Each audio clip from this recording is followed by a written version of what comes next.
Udah. Thank you. Oke, saya ulangi. Terima kasih banyak sudah datang ke kelas sore-sore dan mendadak. Mohon maaf karena mungkin saya ada spare waktu di sela meeting, sebelum meeting lagi, jadi bisa dimulai kelasnya. Kita akan bahas tentang dari kemarin ya. Jadi kemarin kita udah bahas gimana tentang basic logic. Hari ini kita akan bahas tentang teknis praktikum dan beberapa hal detail teknis lainnya. Jadi izinin saya share screen dulu. Moms boleh share screen?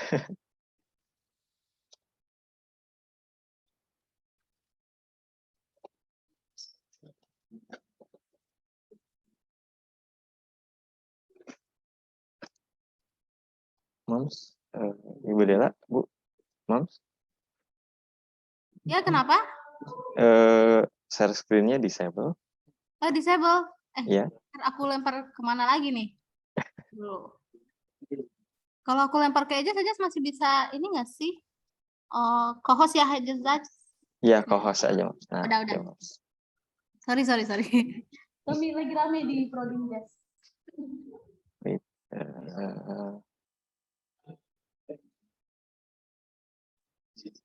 Nah ini. Jadi kita praktikumnya kita akan coba capstone project. Jadi kita coba penyajian yang lebih modern lah, tidak teman-teman duduk kemudian ngelihat saya scripting atau coding, ngebangun sebuah logic dan mengaplikasikannya terhadap sebuah studi kasus. Nggak seperti itu, tapi teman-teman bakal mengembangkan kemampuan teman-teman sendiri terhadap gimana menghadapi suatu studi kasus.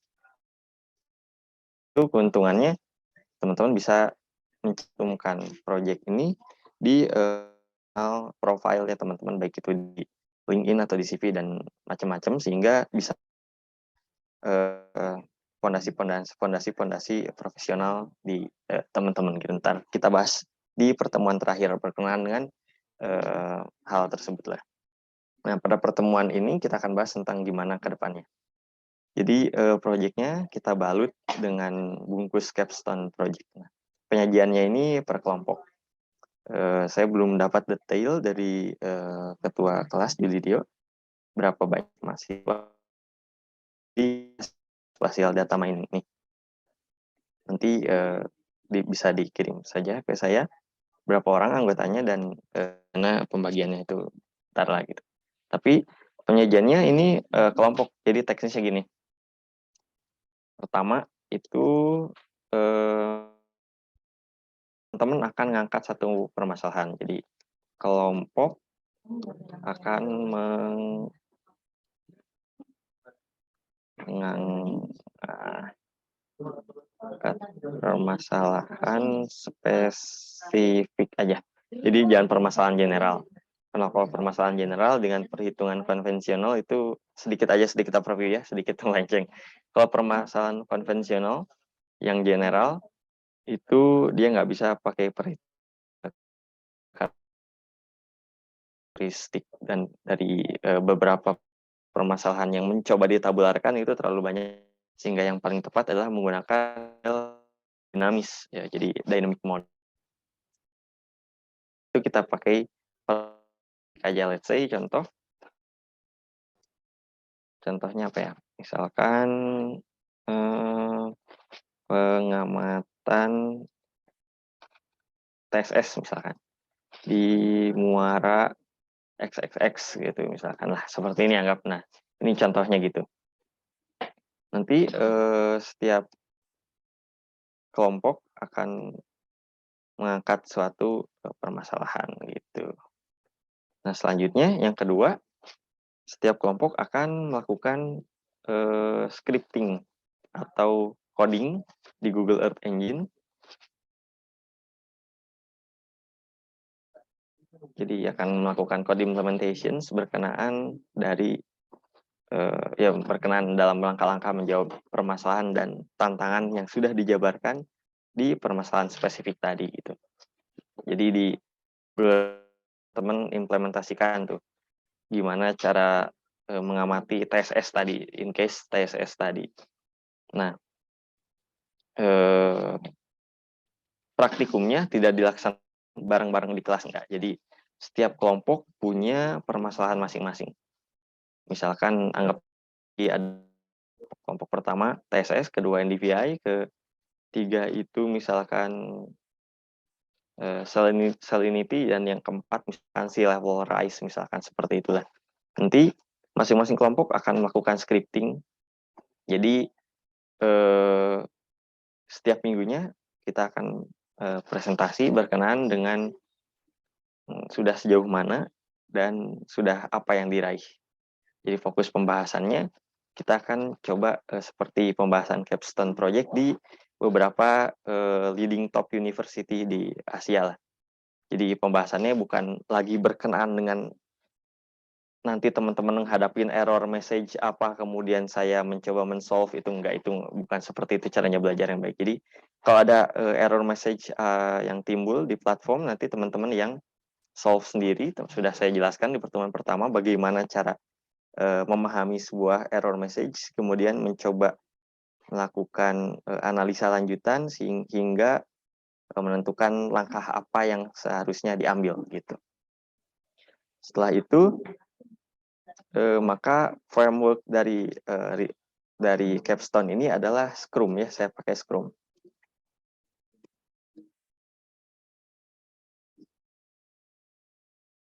Kita pakai Scrum aja. Jadi nggak waterfall. Kalau waterfall itu satu kelompok satu pertemuan satu kelompok, satu pertemuan satu kelompok, nggak seperti, tapi Scrum. Jadi setiap minggu setiap kelompok akan mempresentasikan kemajuannya sudah sejauh mana, sehingga saat setiap kelompok itu akan ngebagi guideline-nya atau membuat timeline-nya sendiri. Jadi misalkan anggaplah ini ada kelompok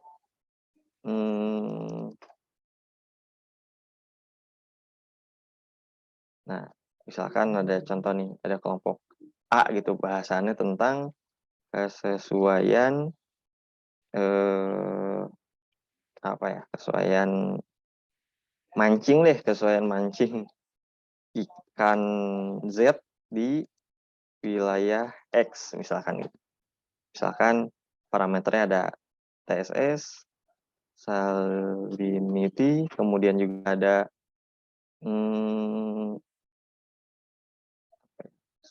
SPL, suhu permukaan laut gitu. Nah, kita praktikum dengan saya itu dibagi jadi 6 pertemuan. Dengan hari ini itu sudah 2 ya, berarti 4 pertemuan. Jadi mungkin teman-teman bisa bagi ini jadi 3. Jadi setiap kelompok akan membagi timeline-nya itu jadi 3 minggu. Gitu ya. Minggu pertama misalkan mau fokus di TSS dulu, oke. Minggu kedua di salinity, minggu ketiga di SPL. Sehingga di minggu ketiga include dengan SPL gitu kita akan bahas tentang gimana, atau teman-teman akan presentasi langsung gimana menggabungkan ketiga variabel ini di weighting untuk menentukan kesesuaian wilayah terhadap suatu karakteristik yang dibutuhkan misalkan. Gitu.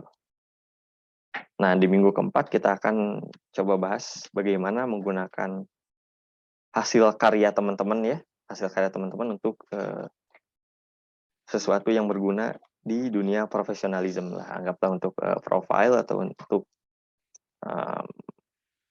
pengalaman atau apapun itulah project ya. Jadi timeline-nya dibagi 3. Nah, selanjutnya di setiap minggu ini kita akan mempresentasikan hasil. Presentasinya lewat apa? Yang pertama, presentasi lewat platform GE ya. Dan yang kedua itu presentasinya lewat laporan. Nah, untuk laporan, secara khusus akan saya revisi gitu. Jadi misalkan satu kelompok nih, pada laporan masing-masing anggotanya ada 1 orang, berarti ada 5 laporan. Nah, ke-5 laporan itu akan saya saya baca, saya reading, saya proof dulu, kemudian di minggu depannya baru kita perbaiki. Nah, perbaikinya tidak perlu ada revisi, tidak perlu perbaikan atau tambahan yang saya berikan itu jadi nilai laporan untuk minggu depannya. Jadi misalkan teman-teman tadi itu ada TSS, Salinity, dan SPL. Laporan pertama TSS, banyak kekurangan lah anggap. Nah, kekurangan yang harus diperbaiki ini akan menjadi modal penting untuk teman-teman melakukan atau membuat laporan di laporan tentang salinity-nya itu akan lebih perfect lah gitu, dan seterusnya. Nah, presentasi lewat laporan.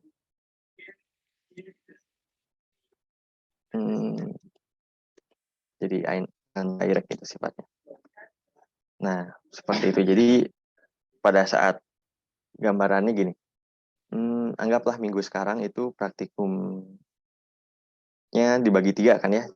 Jadi teman-teman buat setiap kelompok buat guideline-nya sendiri, karena kita Scrum. Jadi minggu ini saya akan nagih kepada setiap kelompok untuk memenuhi target si timeline-nya. Jadi misalkan minggu ini kelompok 1 timeline-nya udah sampai pengolahan NDVI misalkan. Saya tagih. Hari ini saya akan menagih kelompok 1 untuk menampilkan sejauh mana pengolahan NDVI-nya sudah bisa dilakukan gitu. Nanti kemungkinan akan timbul, oh ternyata sudah sesuai, sudah berhasil. Nah, kalau sudah berhasil maka untuk praktikum mandiri di pertemuan selanjutnya sudah approve. Nah, beda dengan kelompok yang misalkan anggaplah NDVI-nya belum beres, kemudian di minggu keduanya maka dia harus sprint mengejar perbaikan dari source code sesuai timeline di minggu pertama dan memenuhi timeline untuk minggu kedua gitu. Jadi kita akan simulasi professional standardism di industries lah. Gimana setiap minggu pasti ada guideline, setiap minggu pasti ada requirement yang harus dipenuhi, dan itu juga pasti sudah disetujui oleh kedua belah pihak sebelum requirement tersebut dieksekusi. Gitu. Jadi teknisnya kurang lebih akan seperti itu gitu. Jadi setiap minggu akan saya nagih requirement-nya dan kita akan evaluasi bareng-bareng. Gitu. Jadi tugasnya untuk hari ini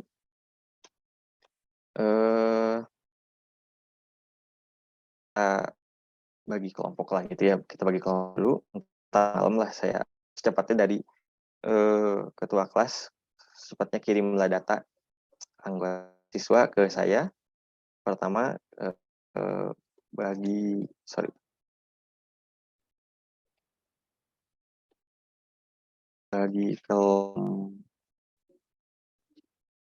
kelompok dulu. Setelah itu habis saya buat nih kelompoknya, saya umumkan di grup, teman-teman gercep langsung bahas, bebas bentuknya, bisa teman-teman Google Meet dengan teman-teman kelompoknya, bisa texting via WhatsApp, bisa mail, silakan saya lempar sendiri ke kelompoknya masing-masing. Bahas yang pertama, masalah yang mau diangkat.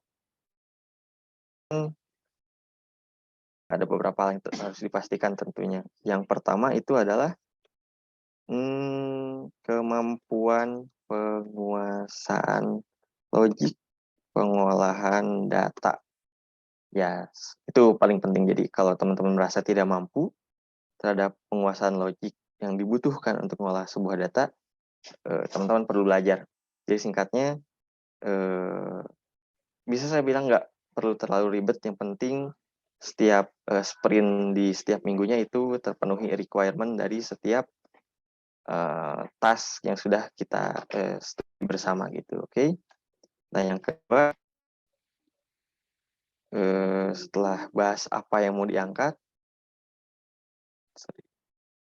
bahas juga nih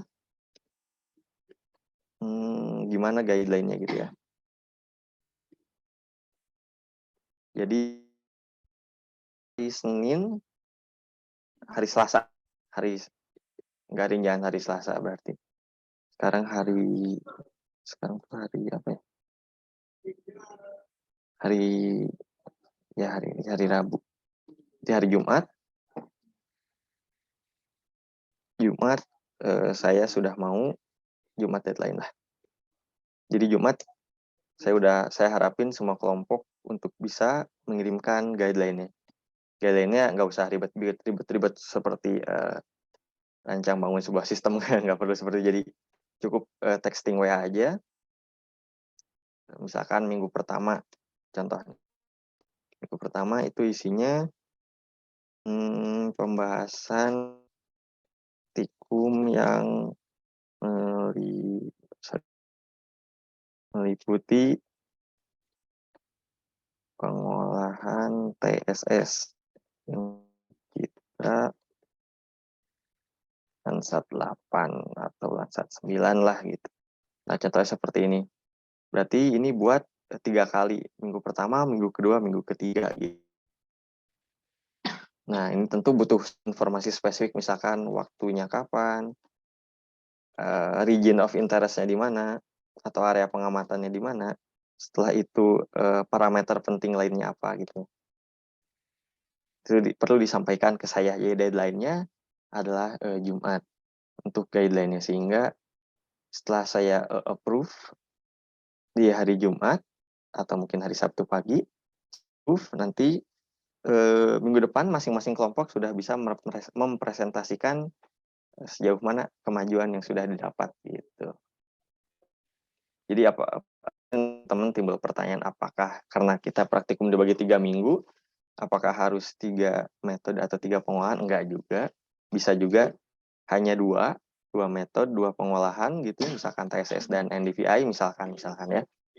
Minggu pertama dibagi TSS-nya 80%, kemudian minggu kedua TSS dan NDVI itu 100%, dan minggu terakhir NDVI dan TSS digabung 100%. Bisa seperti itu, bisa juga, itu nggak masalah. Saya lempar kembali ke kelompok. Karena poin pentingnya itu satu,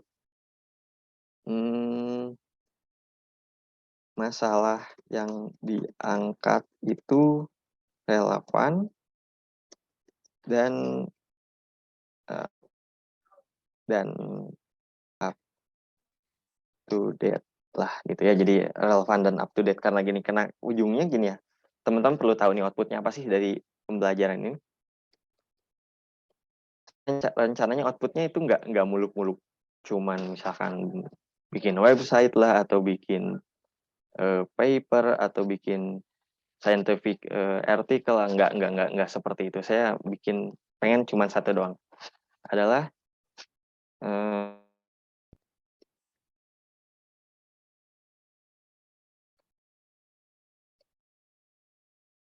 nah, saya mau outputnya cuma satu, professional portfolio. Itu paling penting. Karena gini, kita jujur-jujuran saja. Teman-teman mau masuk dunia profesional di bidang sistem marine information system lah.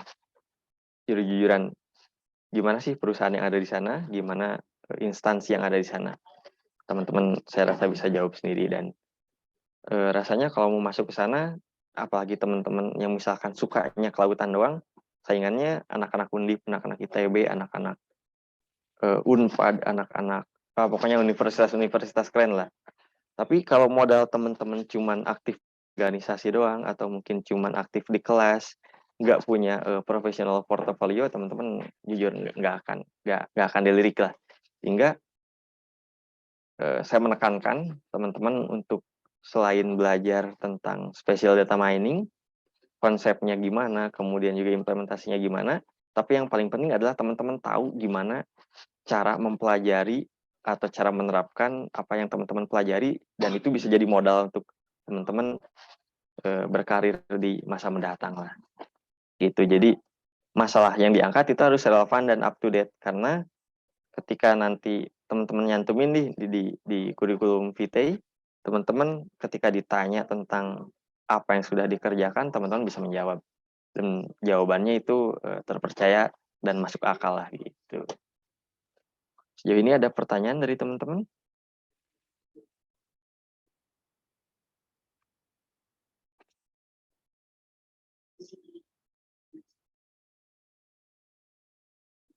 Ini gimana? Nggak ada yang ini bingung apa gimana? Tuh, udah jelas.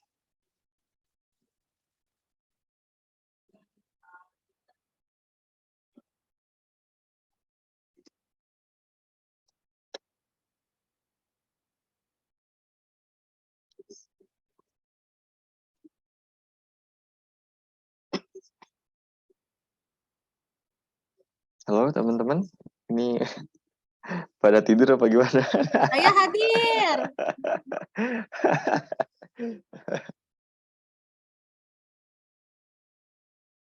Lanjut aja, Jas. Nah, ya jadi kelanjutannya saya tekankan rangkumlah ada beberapa poin. Yang pertama, kita akan buat kelompok. Nanti ketua kelas harus ngirim list anggota secepatnya. Kemudian akan saya bagi kelompok, saya akan umumkan di grup dan ada tugas di hari Jumat itu buat guideline-nya, timeline lah apapun itu sebutannya, itu dikirimkan di hari Jumat. Ini, sorry. Nih. Jadi meliputi apa? Guideline itu meliputi bahasan yang akan diangkat. Pembahasan contohnya misalkan pengolahannya apa, dengan data apa, metodenya gimana, waktunya kapan, region of interest-nya kapan, parameter lain yang dibutuhkan untuk diamati, atau yang perlu diperhatikan apa aja. Gitu. Nah, untuk mengangkat masalah yang ditentukan oleh masing-masing kelompok perlu diperhatikan bahwa saya tidak memberikan batasan minimal, misalkan harus 3 variabel data atau 3 variabel metode, enggak harus seperti yang penting teman-teman mampu membahas itu dan mengelola pengolahan dengan baik. Dan yang paling adalah masalah yang diangkat itu kredibel, relevan, dan up to date. Gitu. Jadi tolak ukurnya adalah ke tujuan akhirnya, yaitu profesional portofolio yang bisa teman-teman pakai di dunia profesional atau beranjak ketika teman-teman pengen beranjak ke dunia profesional lah. Gitu. Nah, selanjutnya mekanisme pembahasan di tiap minggu adalah Scrum. Jadi setiap minggu teman-teman sprint praktek di luar jam praktikum. Di jam praktikum ini kita akan pakai untuk fokus group discussions yang dimana di dalamnya ada presentasi lewat platform berkenan sejauh mana nih sprint yang sudah teman-teman capai. Kemudian ada presentasi laporan indirect yang isinya akan saya review laporan teman-teman dan fungsi untuk jadi modal berharga untuk membuat laporan selanjutnya lagi. Gitu teman-teman, gimana? Saya rasa cukup jelas. Ada yang mau ditanyain dulu? Atau ada yang nggak setuju?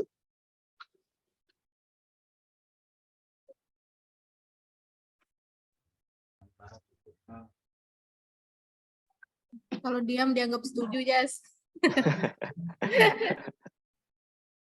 Ya, Mams, pengalaman saya di beberapa pengalaman sebelumnya memang setiap minggu scrum, setiap minggu sprint itu memang seperti itu gitu. Jadi memang kita di prodi memang tidak terbiasa untuk mencapai requirement profesional dan sangat disayangkan lah kalau teman-teman setelah lulus baru tahu bahwa working environment itu gak seindah pada saat kuliah. Semuanya sprint, semuanya harus mikir gitu. Jadi saya harap teman-teman terbiasa lah ke arah profesional, karena kalau males ya sulit lah ke depannya gitu teman-teman. Tetap semangat ya.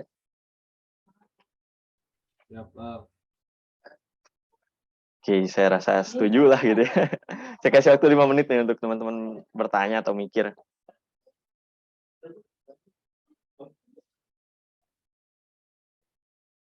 Gitu, enggak sini mau ngeliat. Tanya Richard. Tuh, setuju. Sepakat, Kang. Kang, aku nggak ada suara ya? Ada suaranya ada. Jadi Julidio cepet ya dikirim kelas attendee-nya siapa aja, kirim aja ke saya. Excel aja deh kalau bisa.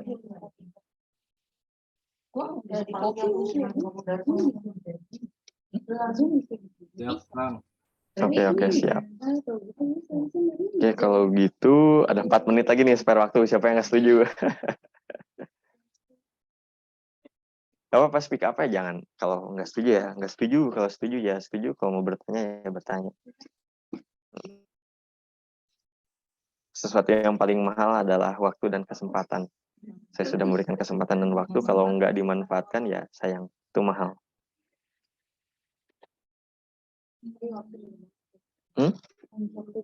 Oh jelas.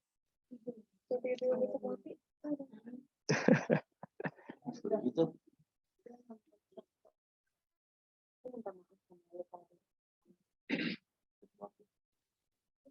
Tapi safety kalau gitu. Gue udah mati lo kalau mau tidur. Remet sendiri. Oh iya ini absensi jangan lupa diisi ya. Kita aja lemes ya. Berdua aja lemes pisu dia jawabannya. Dia nggak menerapkan ini si Elvia yang paling menerapkan. Adalah paling gak wiki loh. Aku udah.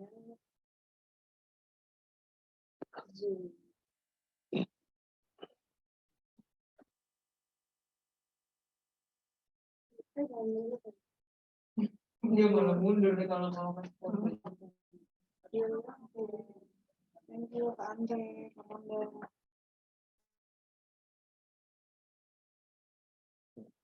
Mungkin teman-teman juga nemu artikel tentang Disuruh balik sama Manda. capstone project, dicari aja.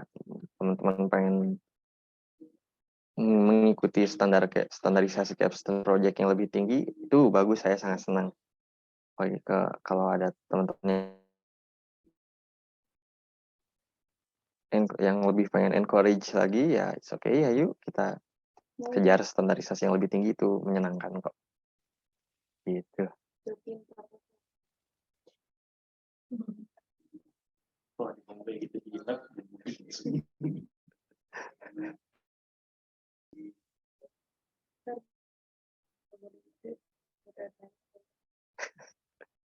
Kan waktu dan kesempatan, benar nggak? Ya.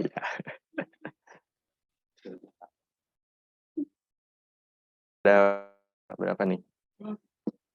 40 detik lagi nih. Berapa hujan?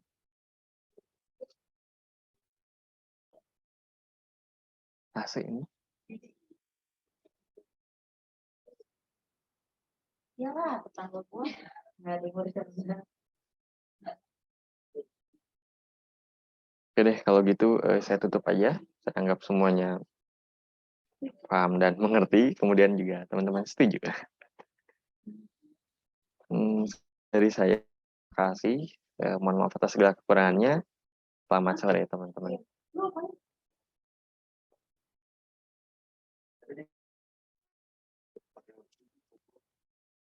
Emang kantornya di mana?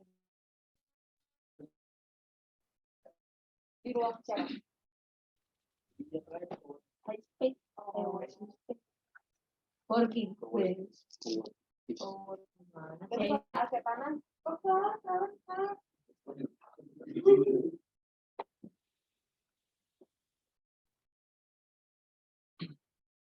Sebelah situ kan dingin. Paling kecil. 24. Ya, Yang tahu ya habis itu udah paling dikit. panas pisan. Parah banget.